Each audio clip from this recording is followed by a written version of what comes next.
Oi pessoal, aqui é o pastor Thiago Surian, da Igreja Evangélica Luterana do Brasil. Não liga pro título, tá? O título é sensacionalista, é só para dar risada um pouco do que aconteceu, né? E o que acontece? Eu fui pastor numa cidade do interior de Minas até agosto de 2024, ficou um pouco mais de 2 anos lá, que é mais ou menos o tempo médio que os pastores ficam lá, porque o que aconteceu comigo aconteceu com os outros também, de formas diferentes. O que acontece? Tinha um grupinho de 4 pessoas lá que não gostavam de mim.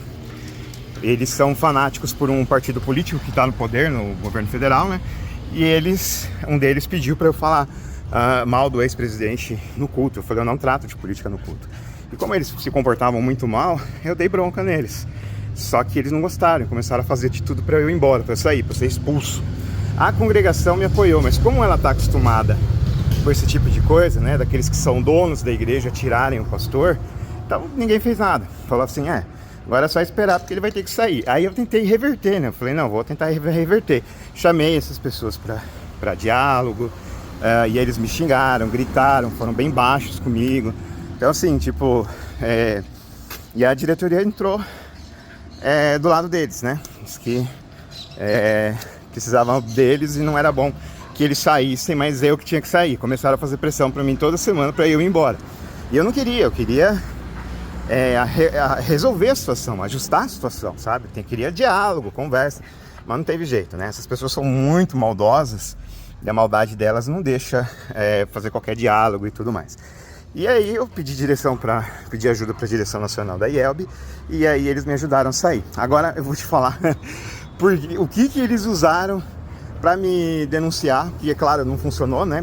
Deu que quis ir embora, mas não fui demitido, não fui expulso, não aconteceu nada disso.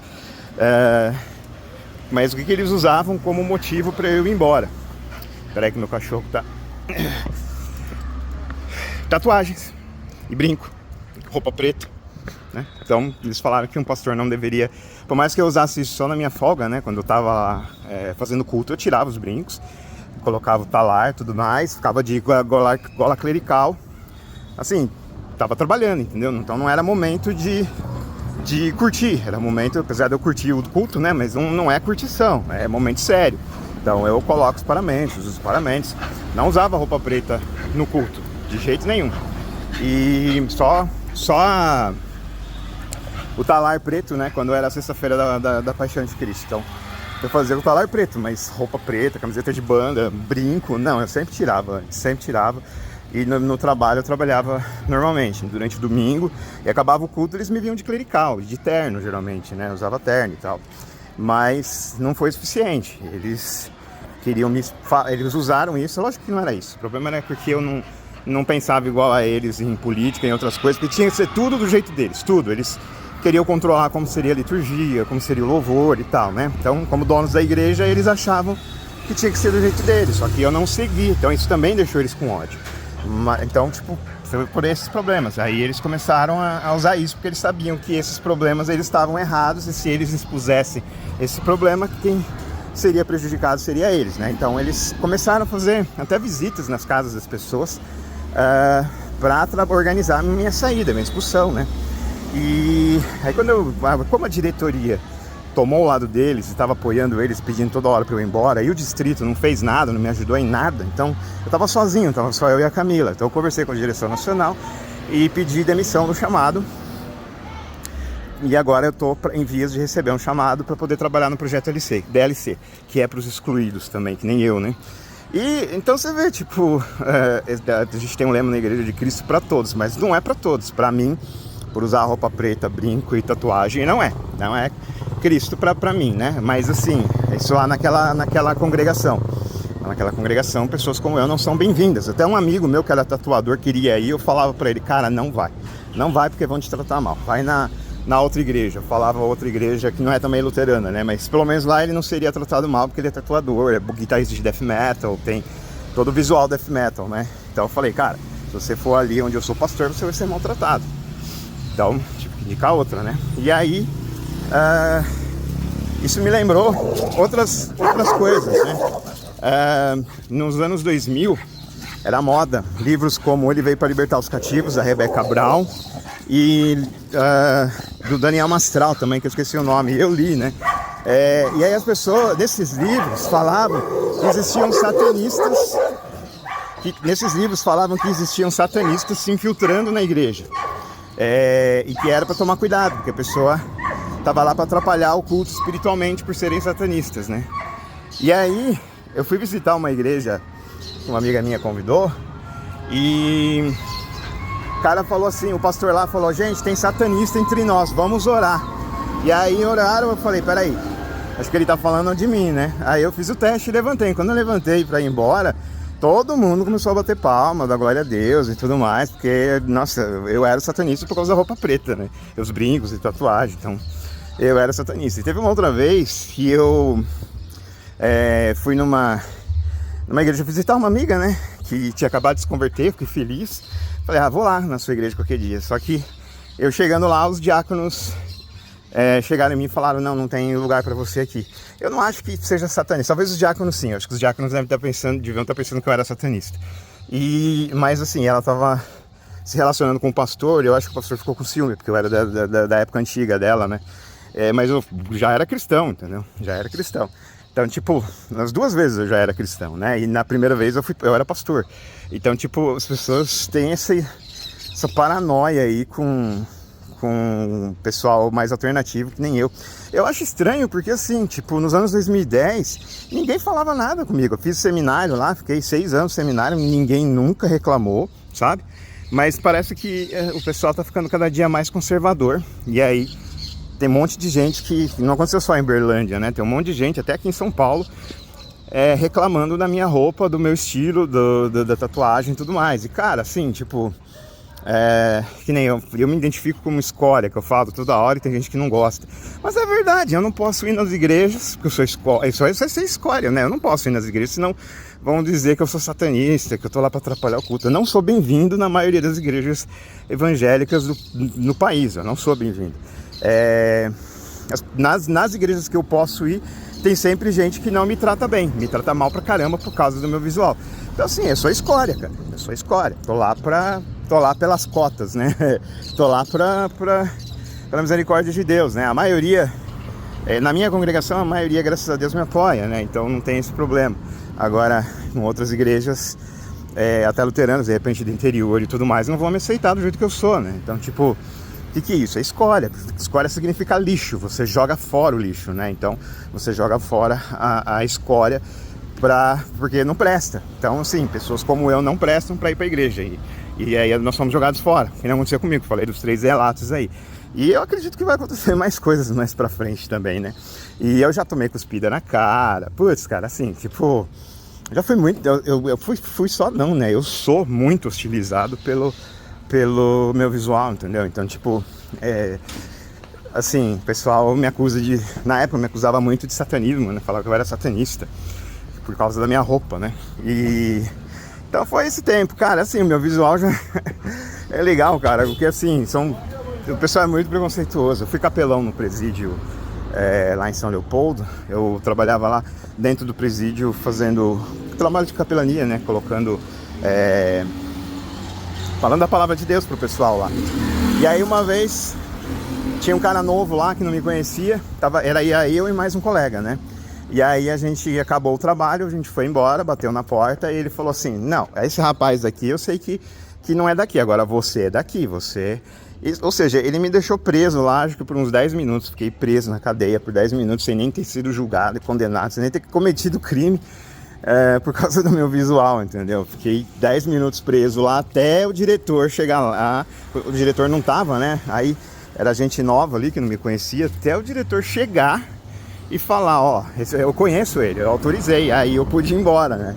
Então assim, cara, tipo, eu acho engraçado, né, essas histórias. Na época foi um sofrimento enorme, mas é engraçado como as pessoas hoje em dia estão muito conservadoras, muito preconceituosas, sabe?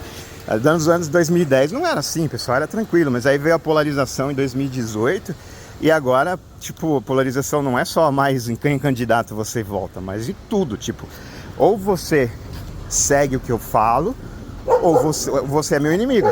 né? A ideia é essa, ou você tira as tatuagens ou você é meu inimigo, ou você deixa de usar brinco ou você é meu inimigo, ou você para de usar roupa preta ou você é meu inimigo. Então assim, tem essas polarizações agora em tudo, né? Então tipo, isso é um conservadorismo muito forte. Eu lamento, né? Eu lamento, mas assim, eu tô focando em quem acredita que Cristo é para todos, inclusive para mim e para as pessoas que são excluídas, são escória, né? E aí o trabalho do projeto DLC, que vai começar logo logo, é esse, é ir atrás das pessoas que são tratadas mal, não são aceitas, né? E principalmente os jovens, né? Na verdade é com os jovens de 15 a 30 anos, todos os jovens, só que dentre eles, assim, tem até a pesquisa na Datafolha dizendo que a maioria dos jovens nessa idade, no Rio e São Paulo, não são cristãos.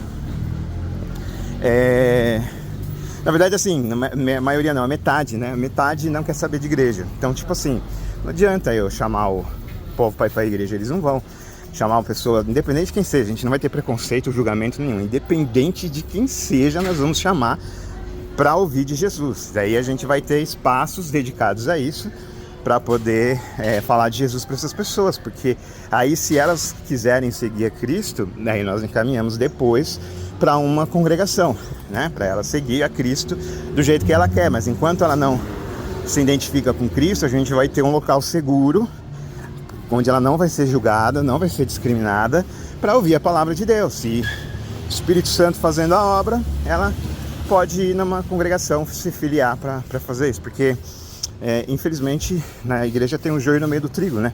Gente que não trata bem as pessoas, alternativas que nem eu, né? É o joio no meio do trigo, então a gente vai tomar cuidado, né? Para não machucar essas pessoas e também as pessoas que não gostam que pessoas alternativas vão para a igreja, pensem e espalhem besteiras, né? Que nem agora estão espalhando pelos grupos da minha igreja, assim, da minha denominação, de que eu vou fazer casamento gay. É mentira. Eu sou totalmente conservador em matéria de teologia, não na política. Na política eu sou nada, sou isentão. Não voto nulo sempre, não voto em ninguém.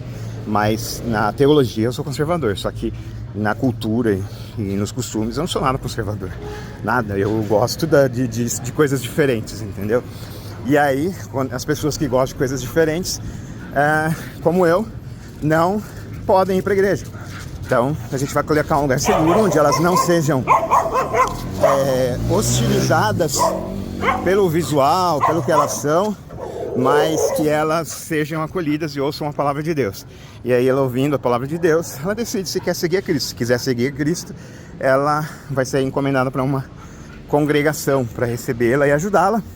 Lei e evangelho, né? Ajudar a mudar de vida, até a transformação de vida que Cristo proporciona. E Deus trabalha no coletivo, né? Não é no individual. Tipo, acordei, hoje não tenho mais vontade de fazer aquilo.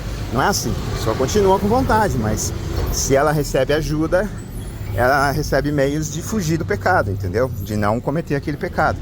Agora, se ela fica sendo maltratada ao visitar a igreja, ela não vai ter recebido, não vai receber Jesus, não vai ouvir a palavra de Deus, não vai prestar atenção na mensagem, porque está sendo maltratada, né, hostilizada, não quer saber de Jesus, porque os cristãos estão tratando mal, então para que eu vou seguir Jesus? Para ser maltratado ou maltratado? E aí a gente perde essa pessoa, né, infelizmente. Então, para evitar esse tipo de problema, porque também tem o outro lado. Se eu levar, por exemplo, um dependente químico na igreja e ele estiver sob efeito de drogas, ele vai fazer bagunça, né, vai atrapalhar o culto. Então, a gente também tem esse espaço para eles, porque eles ouçam a palavra de Deus e a gente proporciona segurança tanto para aqueles que são discriminados e rejeitados, que nem eu lá, e tem medo de ir para a igreja, não quer saber de igreja, para ir lá ouvir a palavra de Deus em eventos culturais que a gente vai fazer, né? Coisa de anime, coisa de música e tal. E aí a pessoa ouve e aí ela vai ter um lugar seguro para ouvir falar de Jesus. Quanto também para a igreja, para que pessoas que estão num comportamento de risco, dependentes químicos, né, que nem uma vez eu ajudei um rapaz, ele foi lá em casa, eu não estava, eu morava junto com um pastor orientador no meu estágio, ele foi lá e assaltou o pastor. A gente foi na casa dele, levou a cesta básica, a gente fez tudo por ele, só que ele, sob efeito de drogas, né, quem não raciocina direito, foi lá na igreja e assaltou o pastor. Então, a gente tem que olhar os dois lados da coisa, entendeu? Para uma questão de segurança. Um lugar seguro para as pessoas alternativas não serem julgadas e rejeitadas. Se elas forem na igreja, provavelmente é isso que vai acontecer. E aí elas querendo, elas vão mudar de vida, Jesus vai transformar a vida delas, e elas vão poder ir para a igreja e ajudar também outros jovens como ela, para que a gente possa trazer cada vez mais jovens na igreja. Mas antes de ir para a igreja, precisa de um lugar seguro onde ela não seja discriminada. E também proteger a igreja de pessoas que às vezes tá envolvida com drogas, né? Tá sob efeito de droga e pode, de repente, cometer um assalto lá no meio da igreja. Eu sei que talvez... E não é exagero, né? Porque o meu pastor, na época, o meu pastor orientador foi assaltado por um rapaz que a gente ajudava, que tinha problema de drogas. Então, assim, por segurança, a gente vai ter um lugar separado, tá? Mas, assim, cara, não sou satanista. Eu fui por 2 meses satanista. Só que eu não vou contar. Depois, um outro vídeo eu conto. Mas isso faz muitos anos. Eu tinha o quê? Eu acho que uns 19 anos, né? Porque eu até, na época, tentei suicídio, eu estava muito desesperado, aí eu procurei entrar pro satanismo, mas não me aceitaram lá também, tive que fazer rituais sozinho e tal, mas também, graças a Deus, nem o diabo me quis. Então, eu tava com problema, minha família não tava doente, né? Tava muito doente, a minha família falava que era frescura, meus amigos ficavam também falando que é frescura, que eu inventava as coisas, porque eu não tinha diagnóstico, né? Aí ninguém me ajudava. Na igreja o pastor falava que era consequência de pecado. Eu cheguei a doar 100% do meu salário na igreja para ver porque ele falou, né, para fazer isso, para dar uma oferta extravagante, segundo ele falou. E aí eu dei todo o meu salário na igreja e não fui curado. Então, e aí ele falou que Deus me odiava, que Deus não gostava de mim porque eu estava em pecado e eu precisava parar de pecar. Eu falava, tá, parar de pecar no quê? Eu sou pecador, mas o que está causando essa minha doença? E aí ele não sabia, né? Então, porque não é pecado, cara. Todo mundo vai morrer um dia, todo mundo tá estragado. Nós somos criaturas biológicas, então existem interações de células e tudo mais, e a gente pode ter problema de saúde. Eu tenho problema de saúde porque eu sou humano, entendeu? E ser cristão não me deixa de tornar humano. Continuo humano, eu continuo sendo passivo de ter problemas de saúde. Então, como todo mundo, entendeu? Só que ninguém falava isso na época, falava que era pecado e tudo mais. Então, o meu tratamento por estar doente era terrível. Então é mais um grupo que a gente vai alcançar, os PCDs, porque às vezes eles são hostilizados também, né? Eu era muito hostilizado nessa comunidade quando eu falava de dor, né? Quando eu falava que eu tava com dor e tal, o pessoal falava, você tem até um áudio desse rapaz, que ele manda pra mim falando assim: ninguém falou que você tá doente, a gente não precisa de pastor doente, né? Então, desse grupinho aí, tá? Então, até PCD pode estar sofrendo discriminação na igreja. Então, até para os PCDs, nós vamos criar um lugar seguro para que eles ouçam de Jesus e possam ser recebidos em uma das nossas congregações, se quiser seguir a Jesus, lei e evangelho, né? Quiser lutar contra o pecado e quiser... não é pecado ser cadeirante, não estou falando isso, estou falando de outros pecados, né? Mentira, cobiça, inveja, né? Lutar como cristão e receber o evangelho do perdão e da graça de Deus, né? Então, assim... é o lema que é da minha igreja, Cristo para todos. Se não é Cristo para todos, se tem gente que não pode ser cristã, não pode ouvir a palavra de Deus, então a gente teria que mudar o lema. Não é Cristo para todos, é Cristo para algumas pessoas, entendeu? Mas se é para todos, então eu vou atrás de todos, tá? Deus abençoe vocês. Se vocês quiserem me ajudar no Pix para comprar material, né? Câmera, microfone, essas coisas, eu vou deixar aí na descrição, tá? Deus abençoe. Tchau. Só para esclarecer uma coisa, minha cachorra vai latir. Não, Mel, não pode. Aí a Albi chancelou o projeto, ela concordou com o projeto, né? Porque é bíblico, né? A gente tem que levar Jesus para todos. Então ela vai apoiar, ela está apoiando o projeto, o Distrito Paulista também. E essas mentiras que inventaram da internet são tudo mentiras, tá? Fake news. Não deveria existir isso entre cristãos, mas infelizmente tem cristãos mentirosos. Não vai ter culto de travesti, não vamos fazer casamento gay. Nós continuamos com a mesma doutrina. A relação homossexual é pecado, mas eles precisam de Jesus. Quem precisa de médicos são os doentes. Quem precisa de Jesus são os pecadores. E não vai ser focado na população LGBT. Foco é pessoas de 15 a 30 anos. Só que nesse grupo tem pessoas LGBT também. Tem gente que não quer que a gente alcance essas pessoas alternativas. Não só LGBT, mas com tatuados e tal, né? Tem gente que não quer, mas é mentira o que eles estão falando aí nos grupos de WhatsApp, tá? As pessoas, nós vamos acolher fora da igreja, não vai ser na igreja, vai ser fora da igreja, e vamos encaminhar para uma congregação quando a pessoa quiser seguir a Cristo, tá? Para que ela possa viver a vida cristã em paz, né? Sem ser hostilizada pelo visual ou alguma coisa assim. já tendo sido trabalhada pelo Espírito Santo. Aí ela vai na congregação, tá? Nós não vamos fazer culto de travestis, não vai ter casamento gay, não vai ter nada disso, tá? A gente vai... não estamos nem focados nisso. Nosso foco é geração Z, tá bom? Geração Z, né? 15 a 30 anos. E que todos sejam alcançados pela palavra. E se vão seguir ou não é entre eles e Deus, mas a palavra nós vamos dar. Lei e evangelho, falar do que é pecado e falar da graça e do amor de Jesus Cristo.